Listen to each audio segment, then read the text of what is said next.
വിവാദങ്ങൾക്കിടയിലും സുരേഷ് ഗോപിക്ക് പ്രശംസ തുടർന്ന് Thrissur mayor M K Varghese. Suresh ഗോപിയെ ജനം വിജയിപ്പിച്ചത് വലിയ പ്രതീക്ഷയോടെയാണെന്ന് പറഞ്ഞ മേയർ താൻ LDF ഇടില്ലെന്നും അറിയിച്ചു. എം കെ വർഗീസ് ഉയർന്ന ചിന്താഗതിയുള്ള ഭരണകർത്താവാണെന്നും സുരേഷ് ഗോപി പറഞ്ഞു.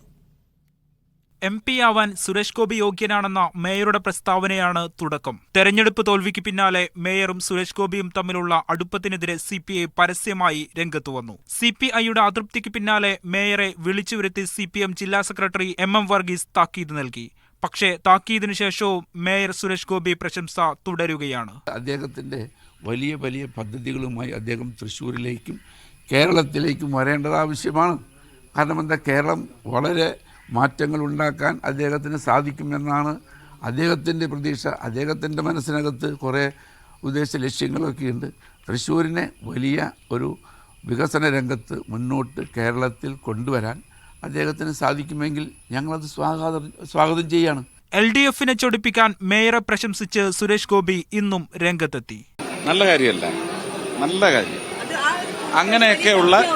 അങ്ങനെയൊക്കെയുള്ള ജനങ്ങൾക്ക് ഗുണകരമാവുന്ന ചിന്താഗതിയുള്ള ഭരണകർത്താക്കൾ വരട്ടെ, ധാരാളം. മേയറുടെ നടപടികൾ BJPയിലേക്കുള്ള കൂറുമാറ്റത്തിനാണെന്ന അഭ്യൂഹങ്ങൾക്ക് വഴിവെച്ചു. എന്നാൽ ഇത് തള്ളുകയാണ് മേയർ. താൻ LDFനൊപ്പമാണെന്നും CPIയുടെ അതൃപ്തി ചർച്ച ചെയ്ത് പരിഹരിക്കുമെന്നും മേയർ പറഞ്ഞു. പക്ഷേ മേയർക്കെതിരെ നിലപാട് കടുപ്പിക്കാനാണ് CPI തീരുമാനം. മീഡിയ 1 തൃശൂർ.